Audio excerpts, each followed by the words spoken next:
여러분 안녕하십니까? 뉴스투데이 제주입니다. 경기도 파주시에서 아프리카 돼지 열병이 발생하면서 제주 지역도 긴장감이 높아지고 있는데요. 제주도는 다른 지역 돼지고기와 돼지의 반입을 금지하는 등 긴급 대응에 돌입했습니다. 김항석 기자의 보도입니다. 대형 방역 차량이 양돈 농가를 돌며 소독 약재를 뿌립니다. 제주도가 다른 지역에 아프리카 돼지 열병이 발생하자 긴급 방역에 나선 겁니다. 농장들도 입구에 출입금지 표지판을 붙이고 전염병 차단에 나섰습니다. 걱정되는 부분이야 모든 게 다 걱정되죠. 혹시 발병 안 했으면 좋겠지만은 혹이라도 이 제주도에 온다든지 하면 아무래도 긴장이 더 완화되고 하겠죠. 국내에서 처음으로 아프리카 돼지 열병이 발생하면서 도내 양돈 농가들도 차단 방역을 실시하는 등 긴장감이 높아지고 있습니다. 제주도가 어제 오후 6시부터 다른 지역의 돼지와 돼지고기, 부산물 등의 반입을 모두 금지하면서 공항과 항만에서 검역도 강화됐습니다. 항만에서는 배로 들어오는 차량 검색을 2배로 늘리고 공항도 해외 여행객들의 휴대폰 검색을 강화할 방침입니다. 반입 금지 물품이 휴대가 되고 있는지, 휴대하고 오고 있는지 그 여부를 좀 더 철저히 검색할 계획입니다. 좀 더 이제 여러 차량에 대해서 좀 더 많이 꼼꼼히 좀 보고요. 제주도는 돼지 열병 바이러스가 확산되지 않는 시점까지 양돈 농장이 밀집된 한림읍과 대정읍 등 도내 4곳의 거점 소독 시설과 통제 시설 등을 설치해 질병 유입을 차단할 방침입니다.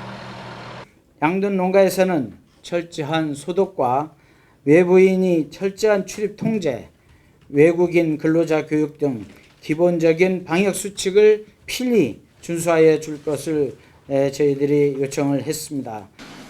아프리카 돼지 열병은 바이러스와 직접 접촉할 때 감염된 돼지와 접촉하거나 바이러스가 묻어있는 물건 등을 통해 전파됩니다. 일단 감염되면 폐사율이 100%지만 백신 등이 없다 보니 제주 지역 양돈 농가들이 긴장하고 있습니다. MBC 뉴스 김항섭입니다. 대중교통 체계 개편으로 버스 노선이 급증하면서 제주도가 정해진 시간만 일하는 비정규직 기사들을 대거 채용했는데요. 제주시 지역 기사들의 초과 근무가 1년 가까이 이어지고 있지만 제주시가 기사들끼리 해결하라며 관리 감독에 손을 놓고 있습니다. 박주연 기자가 보도합니다. 지난해 12월 제주시에서 공영버스 기사로 일하게 된 김경수 씨. 올해부터 하루 2교대로 근무 패턴이 바뀌면서 차고지인 제주시 연동에서 셔틀버스로 구자읍까지 출퇴근을 하고 있습니다. 하루 7시간 일하도록 정해진 시간 선택제 임기제 공무원이지만 이 때문에 김 씨의 근무 시간은 9시간으로 늘었습니다. 하지만 통상 근로자보다 적게 근무해야 한다는 지방공무원법에 근거해 초과 수당도 인정받지 못하는 상황. 이제 셔틀 시간 그런 시간까지 다 합치다 보면 시간이 너무 많이 오버돼가지고 도에다가 이제 추가 수당을 달라 해도 답이 없고 근무 여건에 맞게 근무 편성을 해달라고도 답이 없고. 김 씨처럼 계약된 근무 시간을 넘기며 일해도 초과 수당을 받지 못하고 있는 시간 선택제 임기제 버스 기사는 40명.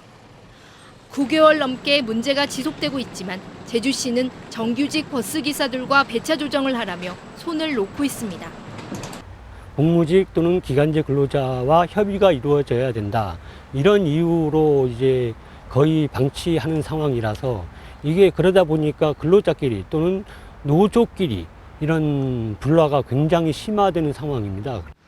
제주도 시간선택제 임기제 공무원 관리 운영 계획에는 원칙상 근무 시간을 일주일에 15시간 이상 35시간 이하로 제한하고 어떠한 경우도 한 달에 10시간 이상 초과 근무하지 않도록 하고 있습니다.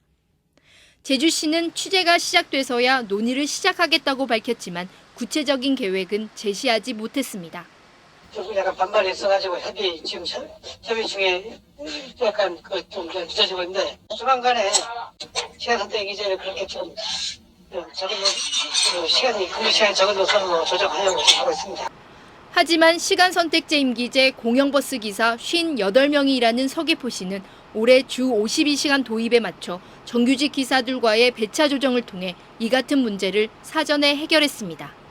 결국 제주시가 예견된 문제 해결을 미룬 채 관리 감독에 대한 의무를 저버렸다는 비난을 피하기 어렵게 됐습니다. MBC 뉴스 박주연입니다. 장기 미집행 도시공원에 대한 민간 특례 사업에 대해 공론화가 우선이라는 주장이 제기됐습니다. 제주도와 도의회가 마련한 도시공원 민간 특례 사업 추진을 위한 정책 토론회에서 토지주택연구원 윤은주 박사는 환경 보전과 적정 개발이라는 원칙을 지키기 위해서는 공공성과 안정성에 중점을 두고 대상 부지와 사업자를 선정해야 한다고 지적했습니다. 김정도 정책팀장은 수익을 추구하는 민간 사업자에게 토지 강제 수용권이 주어지면 사회 갈등이 불가피한데도 제주도가 공론화 없이 일방적으로 밀어붙이고 있다고 주장했습니다. 한편 정의당 제주도당은 성명을 내고 민간 특례 사업은 수익을 내기 위한 난개발을 야기한다며 사업 중단을 촉구했습니다. 4.3 때 불법 군사재판으로 억울한 옥살이를 한 김경인 할머니가 별세했습니다. 국가를 상대로 손해배상 청구 소송을 준비 중이었는데요. 생존 수영인들 대부분이 90을 넘긴 고령이지만 수영인들의 전과를 없애주는 4.3 특별법 개정은 더디기만 합니다. 김찬년 기자입니다. 4.3 당시 산에 숨었다는 이유만으로 군사재판에서 징역 7년을 선고받은 김경인 할머니. 형무소에서 걸린 피부병이 악화돼 10달 만에 고향으로 돌아왔지만 얼굴의 흉터와 전과는 평생 할머니를 괴롭혔습니다. 이분은 창피하죠. 형무소에 가오고 나네. 창피해 주게. 이제 난 지게 그때다게 경 가온 사람으로 취급했으고 취급을 안 했죠. 지난 1월 재심을 통해 70년 만에 누명을 벗은 할머니는 다시 용기를 내 국가를 상대로 손해배상을 청구할 예정이었지만 소송은 시작도 못 해본 채 세상을 떠났습니다. 재심이 끝나자마자 또 다른 수영인인 현창용 할아버지가 별세하는 등 수영인들의 비보가 이어지면서 남은 생존 수영인들의 마음은 급해집니다. 가는 길이 쉽기도 하구나. 나도 이제 앞이 짧다고 생각할까? 이렇게 갑자기 죽어지면 어떡하나 이런 생각도 들어가고 허무하네요. 현재 국가배상과 2차 재심 등 소송을 준비 중인 생존 수영인은 모두 24명. 대부분 90을 넘긴 고령이라 더 이상 지체할 시간이 없지만 군사재판을 무효화하는 4.3 특별법 개정안은 2년 가까이 국회에 계류 중입니다. 재판을 통해서 이 문제를 해결한다는 게 너무 힘들죠. 그리고 수영 생존인들에게 너무나 큰 고통을 안겨주고 있고요. 이제 해결해 줘야 됩니다. 사실상 이번 국회에서 특별법 개정안 처리의 마지막 기회인 정기회가 시작됐지만 여야 대치 상황에 처리가 불투명해지면서 4.3 희생자와 유족들의 마음은 타들어가고 있습니다. MBC 뉴스 김찬년입니다.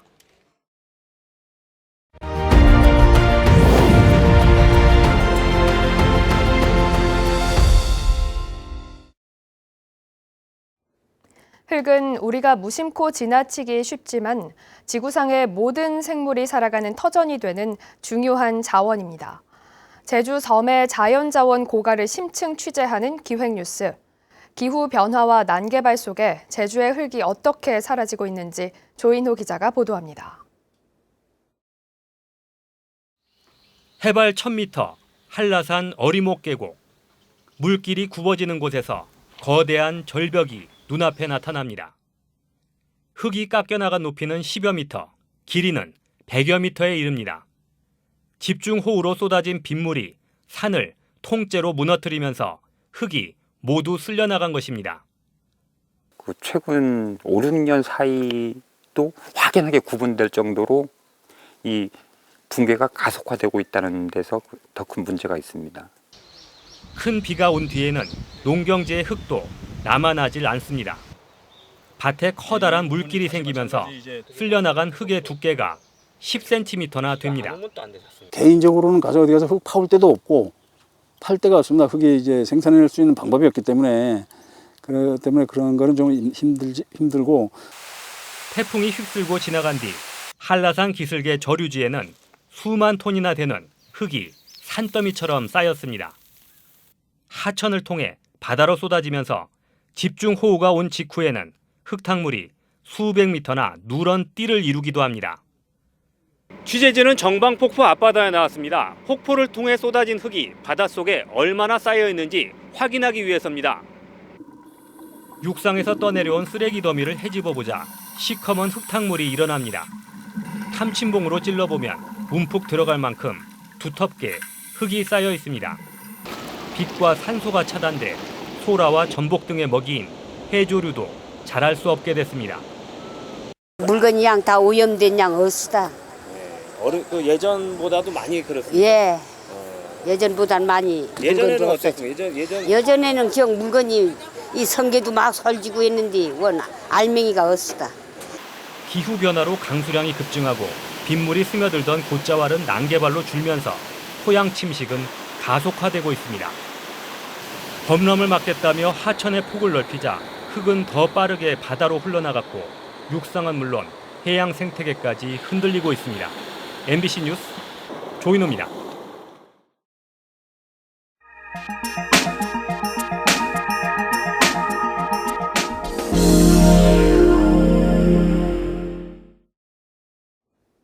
한전이 제주 지역 전력난 해소를 위해 추진 중인 변환소 사업과 관련해 예정 지역인 전남 완도군 주민들이 반대하고 있습니다. 한전은 국가 사업으로 추진 의지가 확고해 향후 갈등이 더 커질 것으로 보입니다. 목포 양현승 기자가 보도합니다. 한전이 완도군에 200메가와트급 변환소를 계획하고 있습니다. 한전은 제주 지역의 안정적 전력 공급과 완도 지역 취약 설비 보강을 위한 거라고 설명합니다. 2017년부터 사업을 시작했어요. 네. 그러니까 저희들이 주민분들의 의견을 최대한 수용하려고 지금도 노력을 하고 있고요. 완도 주민들이 한전의 변환소 사업을 처음 접한 건 2017년 초. 완도군은 입지선정위원회를 구성하고 후보지를 압축하는 등 절차에 참여했었습니다.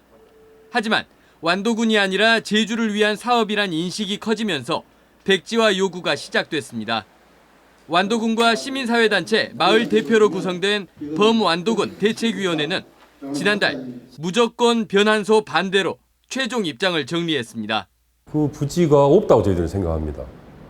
모든 자연불학들이 반대하기 때문에, 그리고 특히 한전에서 후보지를 결정한 마을은 다 반대하고 있습니다. 이 범대책위원회에서 결론을 난 것을 행정에서는 따르겠다고 했으니까 그 반대의 활동을 하게 되면 그 반대 활동에 따라서 갈 수밖에 없지 않겠는가. 정부의 제8차 전력수급 기본계획에 명시된 완도 변환소 사업 완료 시점은 내년 말입니다. 시일이 촉박해 더는 사업을 늦출 수 없다는 한전의 입장 속에 완도군 범대위는 추석 이후 본격적인 반대 여론전을 예고하고 있습니다. MBC 뉴스 양현승입니다.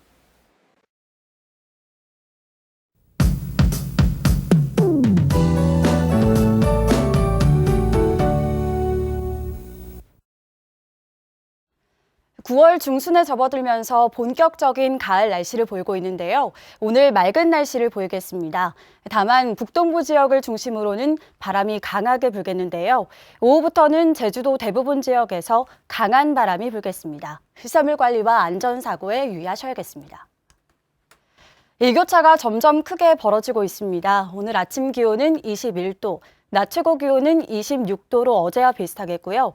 내일은 아침 기온이 19도로 일교차가 7도 이상 크게 벌어지겠습니다.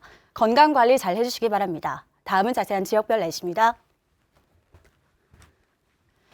현재 기온 북부와 남부가 21도를 보이고 있고요. 서부와 동부가 20도를 가리키고 있습니다. 낮 최고 기온은 남부가 28도까지 오르겠고 북부와 서부 동부는 26도로 예상됩니다. 이 시각 섬 지역의 기온은 대체로 20도 선에서 출발하고 있고요. 오늘 맑은 날씨를 보이겠습니다. 바다의 물결은 제주도 남쪽 먼바다가 2에서 4m로 매우 높게 일겠고 오늘 밤부터 바람이 강하게 불겠습니다. 항해나 조업하는 선박은 유의하시기 바랍니다. 오늘 아침 제주공항은 맑은 가운데 항공편은 정상 운항되고 있습니다. 주간 날씨입니다. 열대 저압부가 발달하면서 모레 밤부터 비가 시작되겠고요. 다음 주 월요일까지 비가 이어지겠습니다. 날씨였습니다. 제주도의회는 오늘부터 오는 24일까지 7일간의 회기로 임시회를 열어 조례안 34건과 동의안 25건 등을 처리합니다.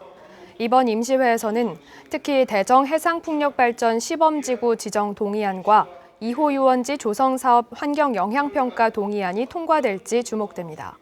또 문화관광체육위원회는 임시회 기간에 인천의 카지노 복합리조트 운영 상황을 점검한 뒤 카지노 산업 영향평가 용역에 대한 제주도의 보고를 받을 예정입니다.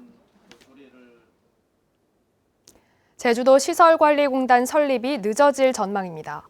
제주도의회는 지난 7월 임시회에서 김태석 의장이 직권으로 상임위 회부를 보류시켰던 시설관리공단 설립 관련 조례안을 오늘부터 시작되는 임시회에서도 처리하지 않기로 했습니다.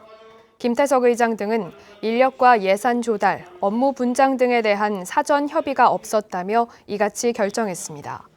이에 따라 당초 내년 1월 출범을 목표로 했던 시설관리공단 설립은 내년 하반기 정기 인사 시기로 미뤄질 것으로 보입니다.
뉴스투데이 제주를 마치겠습니다. 여러분 고맙습니다.